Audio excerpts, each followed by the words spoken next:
Senhores, estamos de volta a mais um bloco de aula para cuidar agora de um tema que não é um tema novo dentro do processo civil, mas também não é um tema antigo. O velho CPC, quando da reforma do processo de execução, lá nos 2006 da vida, trouxe um ato até então inexistente, pelo menos em termos de previsão dentro do Código de Processo Civil e a sua regulação, que é aquilo que a gente passou a chamar de averbação premonitória. O que é e no que consistia a averbação premonitória, no que ela muda? Eu tinha, no velho código, artigo 615-A, a oportunidade de uma vez apresentada a petição inicial da execução à distribuição, eu tinha a oportunidade de, pegando uma certidão dessa distribuição, levá-la a averbações perante cartórios, órgãos públicos que mantinham registro de bens do devedor. Bens de registro, na verdade, imóveis, veículos. Então havia sim um permissivo na velha lei. Claro que agora ela, nova lei, ele novo Código de Processo Civil, manteve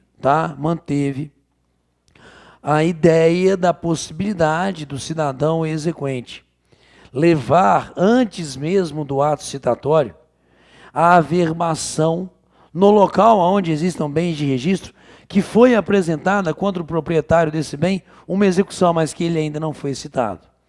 O grande objetivo dessa averbação premonitória continua sendo o mesmo, que é dar ciência a eventuais terceiros interessados em adquirirem esse bem, a ciência inequívoca de que existe contra aquele proprietário uma execução e que esse bem pode ser objeto de penhora e que, portanto, ele poderia agora, enquanto terceiro, ao adquirir essa coisa, estar cometendo uma fraude à execução. Mas houve algumas mudanças procedimentais. Vamos enfrentar, por favor, artigo 828 do nosso novo Código de Processo Civil. O exequente poderá obter certidão.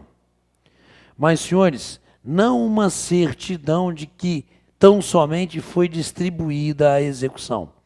Percebam, por gentileza, velho código, artigo 615-A, era o ato da distribuição que permitia que essa certidão fosse, na verdade, levada à averbação, aonde a gente encontrasse bens do devedor, bens de registro. O novo código não. O novo Código de Processo Civil vai dizer para a gente, nos 828, que o exequente poderá obter certidão de que a execução foi admitida pelo juiz. Senhores, essa significativa mudança surge em razão de segurança jurídica. Porque nós imaginamos que a partir do momento em que o juiz admite a petição inicial dela execução, ele, magistrado, dá para a gente um atestado. Qual é o atestado que a admissibilidade nos dá? De que, pelo menos, e é isso que a gente idealiza, não é isso? Que o juiz enfrentou ali a causa de pedir, o pedido na execução, viu a existência de título executivo, determinou a ordem para o cidadão pagar, para o cidadão devedor cumprir a obrigação e adimplir com o pagamento dos valores em aberto. Beleza. A gente parte dessa premissa e nós, lei, não podemos partir de uma premissa diferenciada. Então aqui, por segurança jurídica, nós deixamos de permitir a certidão da distribuição para a averbação e vamos afirmar, enquanto artigo 828 agora, que o certo é que a certidão conste que a petição inicial da execução foi aceita pelo juiz, que ela foi despachada positivamente, porque isso nos dá segurança jurídica. Imaginemos, eu tenho em mãos um título que eu sei que não é título executivo, tá? Tenho toda a ciência do mundo que esse pedaço de papel que eu tenho em mãos, na qualidade de credor, não carrega essa força executiva, beleza. Sei que aquele devedor, o cara que não me pagou, eu deveria entrar com a monitória, a cobrança, mas eu sei que ele está ali alienando um bem. O que é que eu faço? Entro com uma execução, distribuo, pego a certidão, vou lá e faço a averbação. E aí depois o magistrado até mesmo verifica que não existe o título. Mas eu já averbei, já criei situação de empecilho de transmissão patrimonial e quer saber, talvez até de forma indevida. Porque sequer eu teria direito real de crédito contra esse cidadão, que é uma pessoa que eu não gosto, que é um inimigo, que eu quero sacanear a vida do cara. Então, havia muita fragilidade no antigo artigo 615-A, quando ele me dava justamente o permissivo, para que tão somente o ato de distribuição gerasse essa potencial averbação, que cria, em termos de mercado, não em termos legais, posso transmitir, posso vender, problema nenhum. Mas nitidamente o mercado cria uma resistência ao adquirir ali determinado bem que tenha o registro que contra o proprietário, que tenha a averbação que contra o proprietário, existe, não é isso? Uma execução tramitando.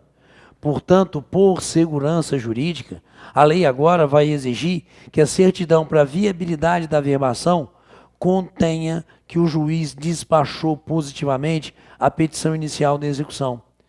Porque agora, minimamente, nós temos uma segurança, e a lei parte dessa premissa, que o juiz, ao despachar positivamente a execução, ordenando que aquele cidadão réu faça realmente ali, devedor, executado, faça o pagamento, de que pelo menos título executivo existe, ok?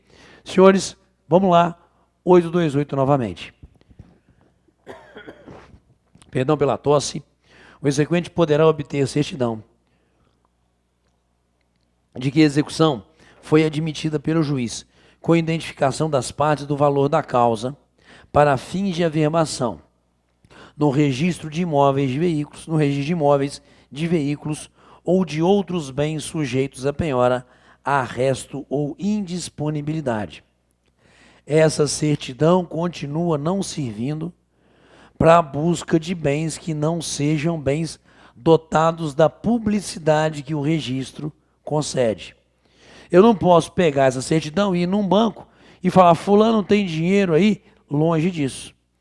Isso aqui serve quando eu já tenho a publicidade da existência do patrimônio desse cidadão devedor e que determinado bem tem a publicidade de que é realmente bem desse devedor, imóveis, veículos, cotas de sociedade comercial, que eu tenho também ali o registro e a publicidade da existência desse bem.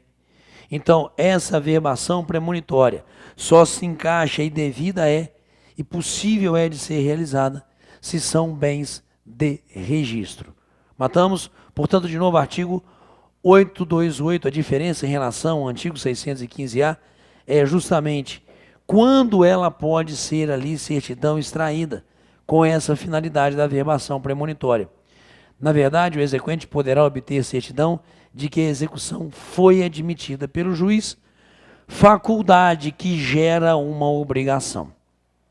Porque eu, exequente, senhores, faço e exerço o que o caput do artigo 282 me dá como uma faculdade. Eu não tenho uma obrigação longe disso. E essa averbação, claro que é feita em meu proveito, porque dá tanto para se identificar nos autos a existência de bens penhoráveis, quanto também cria para terceiros presunção de que aquele bem poderá ser objeto de penhora, gerando ali uma possível situação de presunção em sendo ele adquirido por terceiro de fraude à execução. Portanto, ele é uma faculdade que eu utilizarei se eu tiver interesse enquanto exequente, mas ela me abre uma obrigação. Parágrafo 1º, novamente, olha lá. No prazo de 10 dias de sua concretização, ou seja, da concretização da averbação no mundo real, o exequente, percebam a expressão, senhores, a lei está dizendo para mim que o exequente, nesse prazo de 10 dias, deverá comunicar ao juízo as averbações efetivadas, porque podem surgir mais de uma. Pode ser que quando eu vá ao cartório de registro de imóveis, ao órgão público que mantém registro de veículos, eu encontre mais de um. e eu faço a averbação em mais de um. Ou que eu vá ao registro de imóveis num dia, vá depois ali aonde existem registro de veículos desse cidadão, e eu tenho então averbações realizadas em mais de um bem. Nada impede. Claro que tem que ter o carinho, discutirei isso na sequência. Mas, senhores, posso ter em cima de vários bens. Realizou uma 10 dias, informar. Realizou outra 10 dias. Da efetivação dessa averbação, também surge a obrigação de informar. E essa figura é vista como uma obrigação, porque a averbação realizada sem a devida informação nos autos, pode ser lida como averbação indevida, gerando então responsabilidade civil a esse cidadão exequente, e ele teria que reparar eventuais danos que essa averbação indevida poderia causar. Portanto, senhores, a lei abre ao cidadão exequente uma faculdade, ótimo, mas impõe obrigações, e principalmente, ao abrir essa faculdade da averbação premonitória, ao abrir esse direito, a lei vai ser muito precisa, e a gente vai observar, ao afirmar: o exequente não abuse desse direito. De qualquer forma, de novo, parágrafo 1º em leitura. No prazo de 10 dias da sua concretização, o exequente deverá comunicar ao juízo as averbações efetivadas. Parágrafo 2º.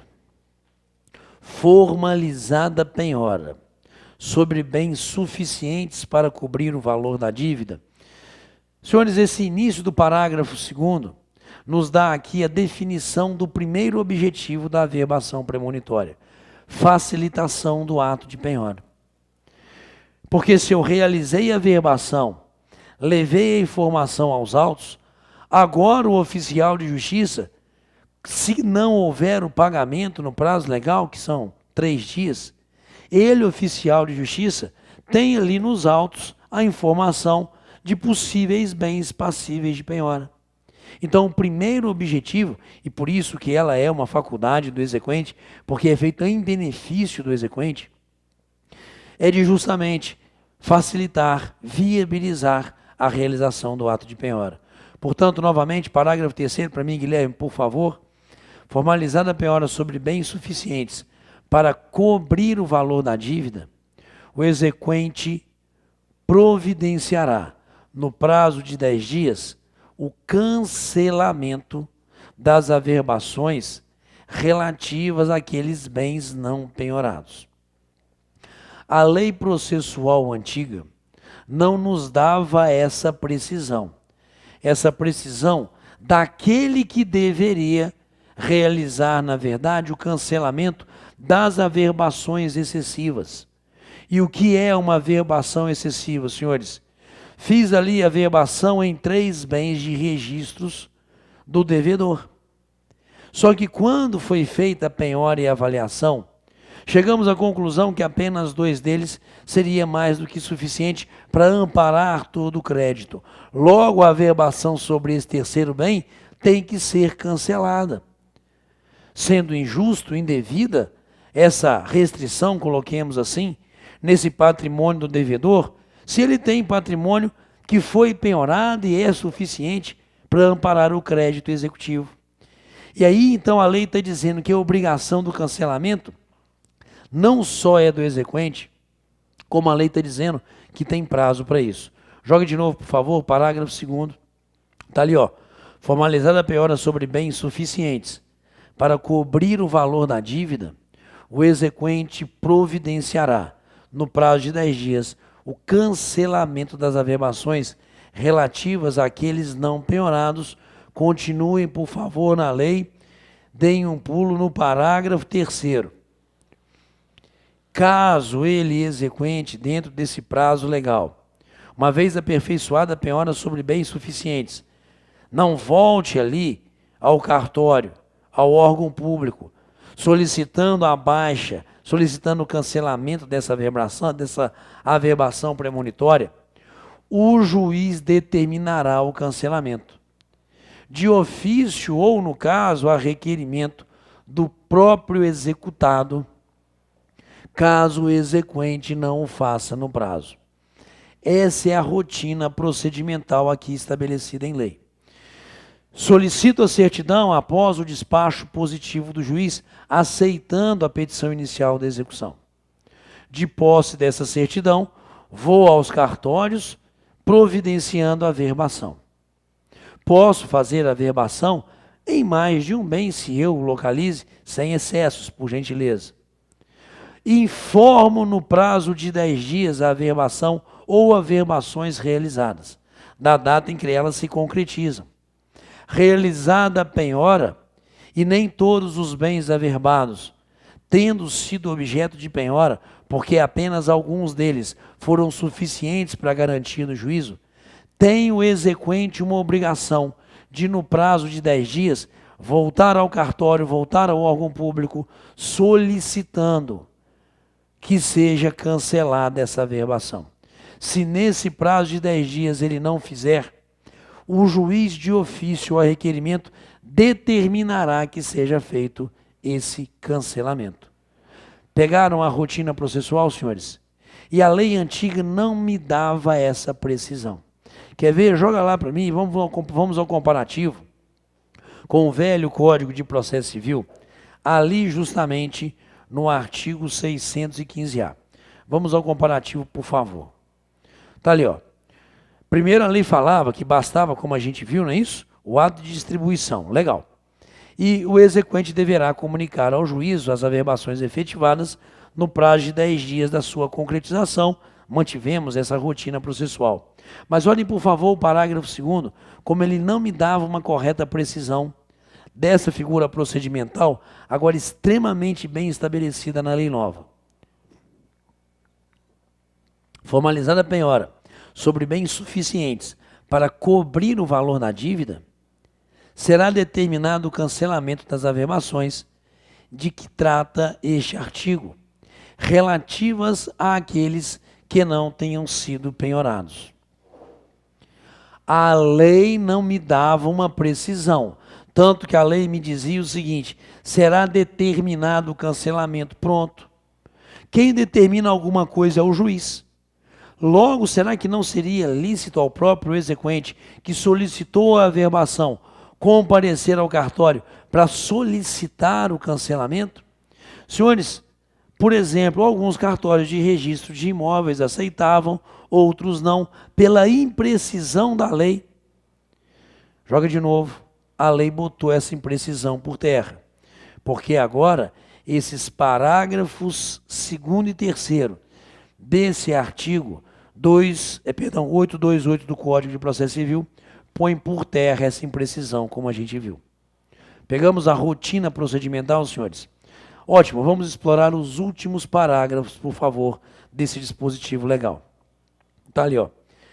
Parágrafo 4º. Presume-se em fraude a execução, a alienação ou a oneração de bens efetuada após a averbação. Presume-se em fraude a execução, a alienação, oneração de bens efetuada após a averbação. Nenhuma novidade, senhores. Já nos dizia também o parágrafo 3º do artigo 615-A, que após a efetivação da averbação, alienação, oneração, fraude à execução. E é interessante que essa figura da fraude, dessa fraude à execução, surge inclusive antes mesmo do ato, pelo menos potencialmente, antes do ato de citação do devedor. Porque pode ser que, apesar do juiz ter despachado a petição inicial positivamente, determinada a citação, e aí então a gente vai solicitar a certidão e agora realizar a averbação, pode ser, e acredito que na maioria dos casos, antes mesmo da citação do réu, surgiria essa averbação, que dá ciência. Talvez não necessariamente ao devedor executado, mas a terceiros adquirentes, eu não tenho dúvida, ok? Ah, não, eu não fui lá no cartório de registro de imóveis para saber se aquele bem que eu acabei de comprar tinha algum ônus. Porra, pelo amor de Deus, né, velho? Então não me alegue agora você, terceiro, ser terceiro de boa fé. Porque você tinha sim essa obrigação. E não se realizam situações negociais sem essas seguranças. Não há incautos aqui. Beleza? Então, senhores, por gentileza, de novo, parágrafo 4º, redação mantida. Presume-se em fraude e execução a alienação ou oneração de bens efetuada após a averbação. E, por fim, parágrafo 5º. O exequente que promover a averbação manifestamente indevida. Senhores, surgiu um ou no meio do caminho. Por que eu digo que aqui no parágrafo 5º surgiu um ou no meio do caminho? Pelo seguinte. Vamos ao parágrafo 4º, perdão. Vamos ao parágrafo 4º, ele mesmo, da antiga Lei Processual Civil. O exequente que promover a averbação manifestamente indevida indenizará a parte contrária, ok? Senhores, agora não. O que seria uma averbação, manifestamente indevida? Eu estou de posse da certidão de que eu distribuí uma execução contra o cidadão tal e que essa execução foi admitida pelo juiz. Levo ao cartório de registro de imóveis e encontro um determinado bem dele a verbo. Vou em outro cartório de registro de imóveis, achei um outro, vou lá e a verbo. Vou no Detran, acho 3 veículos do cara, a verbo nos 3. Adorei esse troço. Volto a outro cartório, vou lá e a verbo. Vou na junta comercial, nossa, ele tem cota de sociedade. Vou lá e a verbo, porra, puta merda. Senhores, eu estou extrapolando o meu direito. Eu estou abusando do meu direito de providenciar essas averbações. Claro que eu posso, a gente já viu aqui na rotina processual, averbar 1, 2, 3, 4, talvez nem todos sejam necessários para penhora, mas pelo menos dentro de uma possível valoração, eu não tinha a convicção de que 2 ou 3 seriam ali suficientes. Agora, quando eu uso dessa averbação como uma porra de uma metralhadora, velho, para criar ali situação de averbação em toda a extensão patrimonial desse devedor, sendo que nem toda essa extensão seria necessária para a garantia do juízo, eu estou abusando do meu direito, porque eu estou tentando com isso criar indevido prejuízo para esse devedor. Apesar de não ser tecnicamente inalienável os bens com essa averbação, o mercado não aceita. E aí eu acabo criando indisponibilidade patrimonial indevida para esse executado, para esse devedor. E isso pode ter trazido a ele prejuízo? Claro que sim. Surgindo então a obrigação de indenizar. Ah, mas tem um ou no meio do caminho. Porque também, joga para mim, Guilherme, por favor, observem.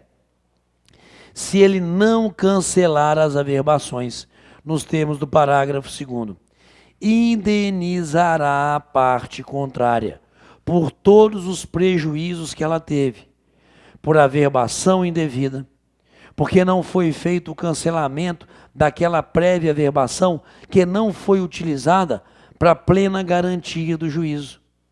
E aí, então, todo o prejuízo decorrente desse não cancelamento por parte do exequente gera obrigação de indenizar. Senhores, a lei dá uma puta de uma faculdade ao exequente, mas ao mesmo tempo a lei está dizendo, não abuse desse direito e providencie a baixa das averbações, se aqueles bens que foram ali objeto dessa averbação não foram necessários à garantia do juízo. E esse procedimento indenizatório, joga para mim finalzinho do parágrafo 5º, se processará como um incidente, em autos apartados. Está aqui a execução, estão aqui os autos desse incidente, aonde nós vamos fazer a liquidação dos prejuízos e buscar, então, essa reparabilidade, podendo inclusive gerar situação de compensação, já que a gente teria agora o executado credor de valores do exequente, em razão das averbações indevidas, em razão dessa indenização buscada e agora reconhecida, em razão das averbações indevidas, compensação com os valores executivos, inclusive.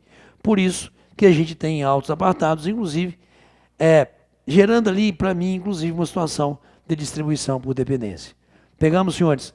Maravilha, é isso aí, averbação premonitória. Valeu!